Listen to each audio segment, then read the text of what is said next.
Video کو like کر کے آگے شیئر ضرور کر دینا۔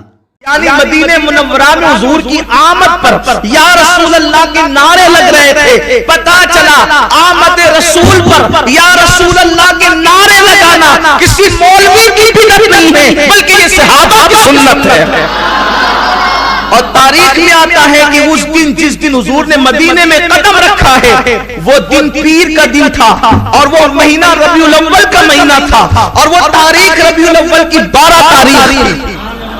آقا کریم جب مدینہ منورہ تشریف لاتے ہیں، میں نے جان بوجھ کر قباء کا تذکرہ چھوڑ دیا، میں ڈائریکٹ مدینہ منورہ کی بات کر رہا ہوں، اس لیے کہ وقت میں اتنی گنجائش نہیں کہ قباء کو بیان کیا جائے۔ اس وقت بس اب مدینہ منورہ کو بیان کرنا ہے۔ حضور تشریف لائے، صحابہ کرام حضور کا استقبال کرتے ہیں، حضور علیہ الصلوۃ والتسلیم اونٹنی پر سوار ہے۔ اب دیکھیں اس وقت حضرت سیدنا ابو بکر صدیق کی عمر 51 سال کم و بیش تھی اور حضور علیہ السلام کی عمر شریف کم و بیش 53 سال تھی، لیکن حضور علیہ السلام ایک دم نوجوان نظر آتے تھے کیونکہ اب تک اکثر لوگوں نے حضور کو دیکھا نہیں تھا اور ابو بکر صدیق بوڑھے نظر آتے تھے۔ تو چونکہ عام طور پہ ایسا ہی ہوتا ہے نا کہ جو بڑا آدمی ہوتا ہے عام طور پہ لوگ سمجھتے ہیں کہ مرتبے والا بوڑھا ہی ہوتا ہے، ایسا ہی ہوتا ہے نا۔ تو لوگ کیا کرتے تھے جب آتے تھے تو صدیق اکبر سے مصافحہ کرتے تھے اور بعد میں حضور علیہ السلام سے، تو صدیق اکبر سے جب کوئی آتا تو صدیق کہتے یہ ہے میرے صاحب، میرے آقا یہ ہیں، اور اس کے بعد پھر سوچا کہ کتنوں کو کہوں گا یہ ہے اور یہ ہے۔ صدیق اکبر نے کیا کیا، جب میرے آقا علیہ السلام کی طرف لوگ بڑھنے کی بجائے چونکہ صدیق کے سفید بالوں کو دیکھ کر وہ جب صدیق کی طرف بڑھنے لگے تو صدیق اکبر نے اپنی چادر اتاری اور چادر اتار کے حضور کے سر پہ سایہ کر کے کھڑے ہو گئے۔ اس شان کے ساتھ پھر لوگ سمجھ گئے کہ جو جوان بیٹھا ہوا ہے وہ مخدوم ہے اور جو بوڑھا کھڑا ہوا ہے وہ خادم ہے۔ حالانکہ صدیق اکبر کی عمر میرے نبی کی عمر سے کم تھی، لیکن یہ حضور کا معجزہ ہے کہ حضور علیہ السلام 63 سال کی عمر میں بھی نوجوان ہی نظر آتے تھے۔ یہ آقا کریم صلی اللہ علیہ وسلم کا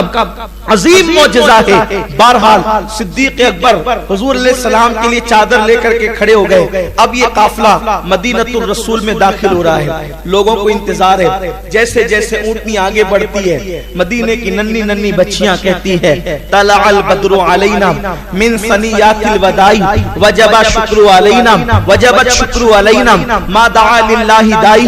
وہ یہ پڑھتی جاتی ہے، دف بجاتی جاتی ہے اور حضور علیہ السلام کا یہ قافلہ آگے بڑھتا جاتا ہے۔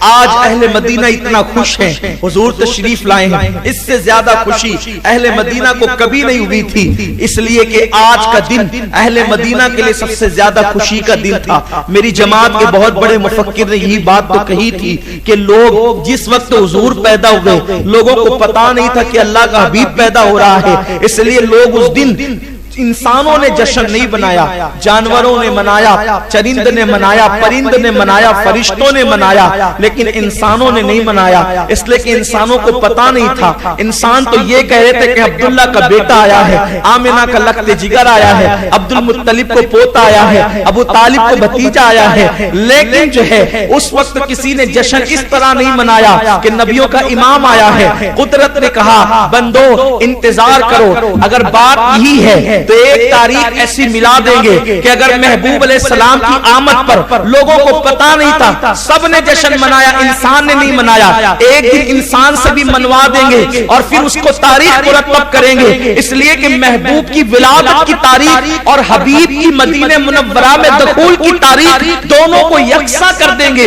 اس کا دن بھی یکساں ہوگا، اس کا مہینہ بھی یکساں ہوگا۔ اللہ اکبر! یعنی آپ غور کریں، حضور مکہ میں آئے تو بھی دن پیر کا تھا، مہینہ ربیع الاول کا تھا، تاریخ 12 تھی، اور حضور مدینے بھی آئے، حضور مدینے بھی آئے، دن پیر کا تھا، مہینہ ربیع الاول کا تھا، تاریخ 12 تھی۔ اب لوگ کہتے ہیں کہ مکہ آنے کی تاریخ میں تو حضور کا کوئی جلوس مکے میں نہیں ملتا، اور قدرت نے کہا بندے اگر مکے میں آنے کی تاریخ نہیں ملتی تو مدینے میں آنے پر جلوس بھی ملتا، اسی تاریخ میں نعرے بھی ملتے ہیں، اسی تاریخ میں نعتیں بھی ملتی ہے۔ اگر مکے کی آمد بطور ولادت نہ منا سکے تو مدینے کی ہجرت کا جشن منا دیا۔